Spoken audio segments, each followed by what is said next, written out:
नमस्कार दोस्तों, स्वागत है आप सभी का हमारे चैनल में थिंक रेशनल। ये चैनल एक सरल लेकिन गहरे उद्देश्य के साथ बनाया गया है। सोच को थोड़ा तार्किक बनाना, थोड़ा सवालों से भरना और थोड़ा सच्चाई को करीब ले जाना। यही वो वजह है जहाँ हम किसी बहस के लिए नहीं बल्कि समझ के लिए बात करेंगे, जहाँ हम मान्यताओं को चुनौती देंगे और विचारों को विस्तार देंगे। यहाँ हम जीवन, समाज, इतिहास, मनोविज्ञान और रोज़मर्रा की सच्चाई पर शांत और तार्किक दृष्टिकोण से चर्चा करेंगे। हमारा मकसद है सोच को भटकाना नहीं बल्कि उसे दिशा देना, सवालों को दिमाग पर बोझ बनाना नहीं बल्कि समझ का एक नया दरवाज़ा खोलना।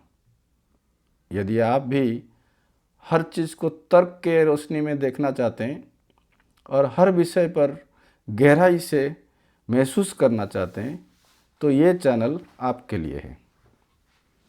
तो चलिए शुरू करते हैं हमारा पहला चर्चा से।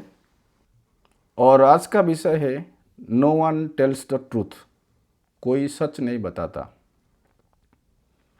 ये विषय जितना सरल लगता है उतना ही गहरा है और शायद हम सभी को जीवन में किसी न किसी रूप में छूता है।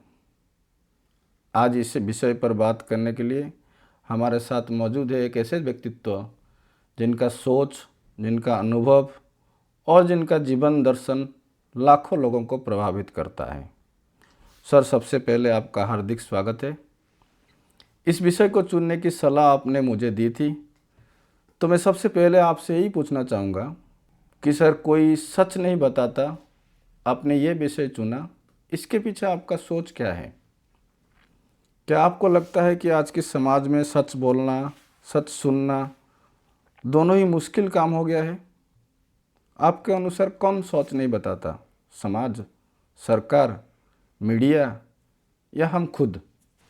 सबसे पहले आपको धन्यवाद मुझे आपके इस प्लेटफॉर्म पे बुलाने के लिए, और धन्यवाद जो आपको सुन रहे हैं या फिर सुनने वाले हैं आपके इस पॉडकास्ट के थ्रू, ये बातचीत के थ्रू। देखिए, ये टॉपिक काफ़ी डिबेटेबल है, हम इस पे बातचीत कर सकते हैं। क्या सच में हमें जो कुछ बताया जा रहा है, जो हमें बोला जा रहा है या फिर बताया गया है, इसमें सच्चाई है या फिर बस एक ये समाज चलता रहे इसीलिए ये सब बताया गया है?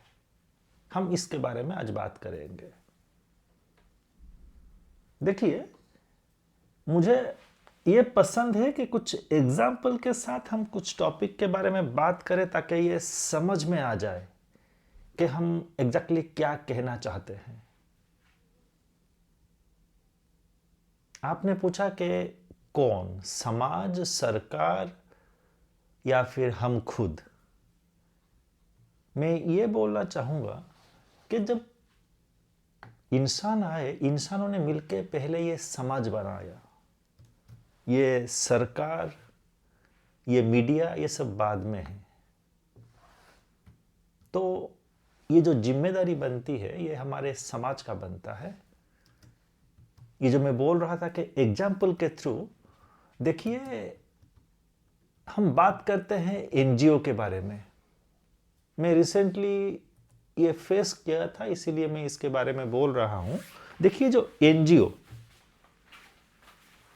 इससे कुछ एनजीओज हैं जो कुछ अनुदान लेते हैं, चाहे वो कपड़े के रूप में हो, पैसे के रूप में हो, और ये बताते हैं कि हम इससे जो झोपड़पट्टी में रहने वाले बच्चे हैं, हम उन्हें कुछ अनुदान देंगे, उनके जिंदगी को बेहतर बनाएंगे।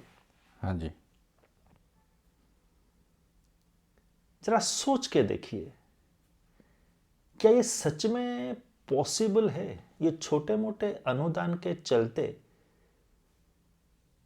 उन बच्चों के जिंदगी को सच में बेहतर बनाया जा सकता है?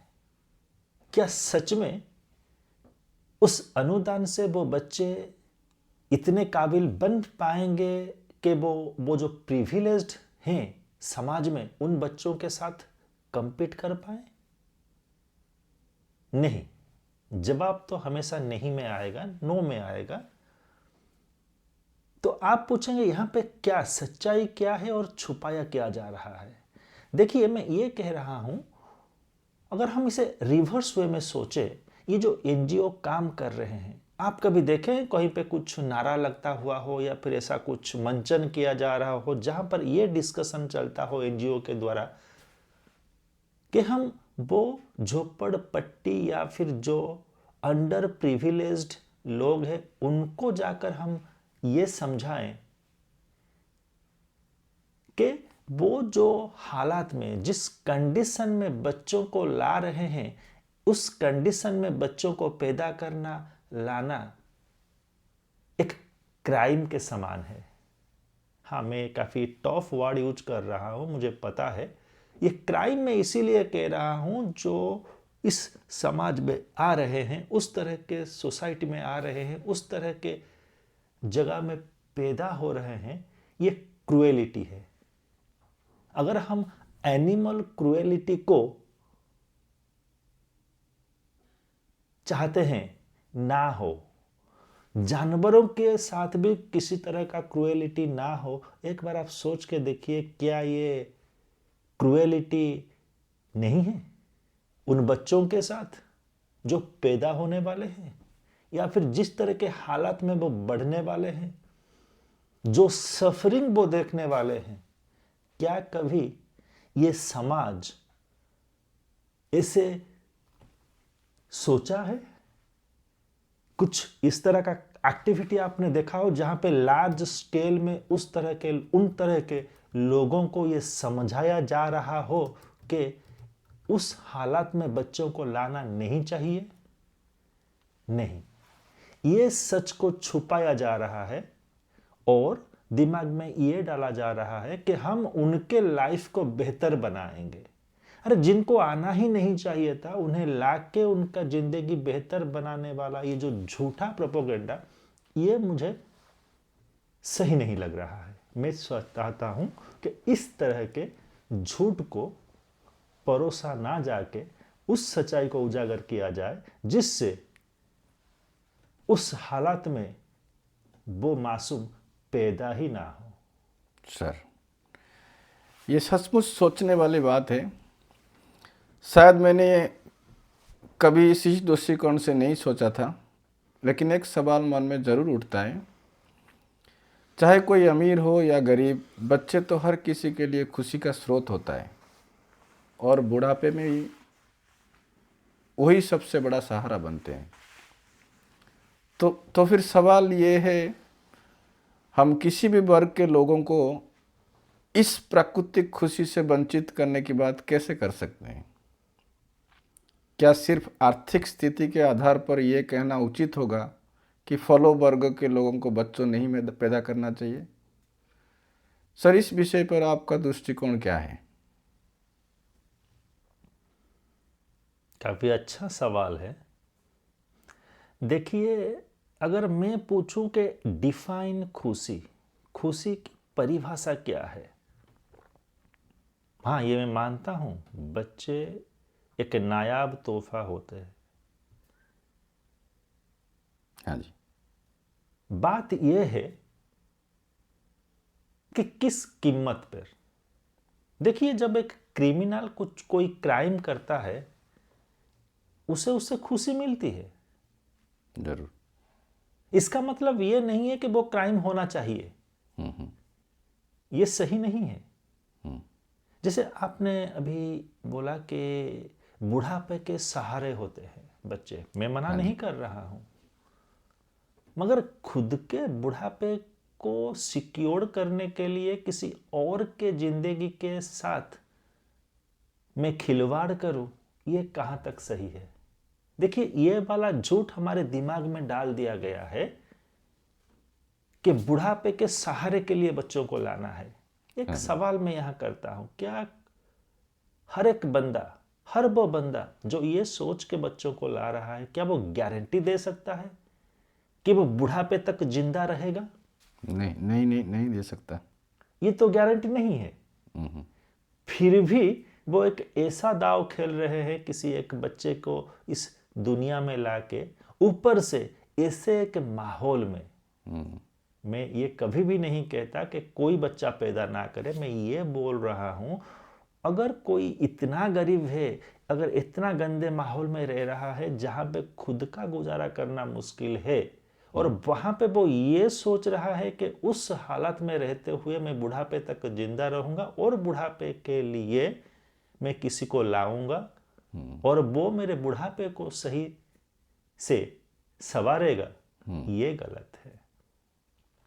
देखिए, जिस हालात में वो खुद है, जिस तरह के जिंदगी वो गुजर बसर कर रहे हैं, और जो हम देखते हैं झुग्गी झोपड़ी नालियों के पास होते हैं, शहर से थोड़े दूर होते हैं और काफी गंदगी भरे जगह में होते हैं, आपको क्या लगता है उस तरह के माहौल में पैदा हुए बच्चे छोटे छोटे खुशी के लिए तरसते नहीं होंगे? जरूर। और अगर उस हालत में आप बच्चे को ला रहे हो और किसी कारण बसत बीमारी के चलते माँ बाप गुजर जाते हैं, एक बार सोच के देखिए, ऐसे बहुत सारे केसेस हैं जिनको हम लाए थे, जिनको वो लाए थे इस एश्योरेंस के साथ के बुढ़ापे के लिए वो काम में आएंगे। अब उनके साथ क्या होगा? दर बदर के ठोकर खाएंगे, कोई गलत रास्ता चुन लेगा, या फिर समाज के सो कॉल्ड लोगों के द्वारा शोषित होगा। क्या वो ये शोषण का शिकार होना डिजर्व करता था? किसी और के गलती के चलते वो बच्चे अभी समाज के शोषण के शिकार होंगे। मैं इस बात को जोर देता हूं, इस तरह के माहौल में जहां पे परवरिश ना मिल पाए, जहां पे विरासत में गरीबी मिलता हो, बीमारी मिलता हो, उस हालत में हम ये नहीं कह सकते कि हम बच्चों को खुशी के लिए लाते हैं। नहीं, अगर परवरिश नहीं दे सकते, अच्छा एजुकेशन नहीं दे सकते, अच्छा हेल्थ केयर नहीं दे सकते, एक सामाजिक सिक्योरिटी नहीं दे सकते, वहां पे हमारा कोई हक नहीं बनता एक नए लाइफ को उस माहौल में लाके उसे सफरिंग में धकेल दे। तो मैं इस बात का काफी खिलाफ में हूं, या फिर मैं इस बात का विरोध करता हूं कि इस तरह के सोच किसी भी इंसान के दिमाग में ना रहे कि ये कोई महान काम है।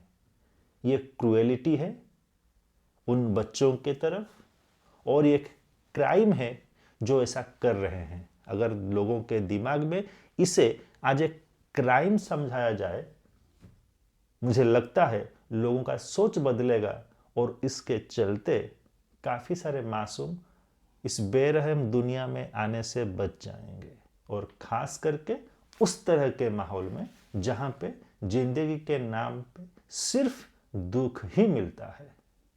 धन्यवाद सर, आपका बहुत बहुत धन्यवाद। आपने अपनी सोच, अपना अनुभव और इस विषय की गहराई को हमारे साथ साझा किया। दोस्तों, आशा करता हूं कि आपने भी आज की बातचीत के माध्यम से इस सोच की गहराई को ज़रूर समझे होंगे। हम ऐसे ही और महत्वपूर्ण विषय की तार्किक और शांत तरीके से आपके सामने रखते रहेंगे। अगले एपिसोड में हम और एक नए और विचारोत्तेजक विषय के साथ फिर मिलेंगे। तब तक सोचते रहिए, समझते रहिए और जुड़े रहिए थिंक रीजनल के साथ। धन्यवाद।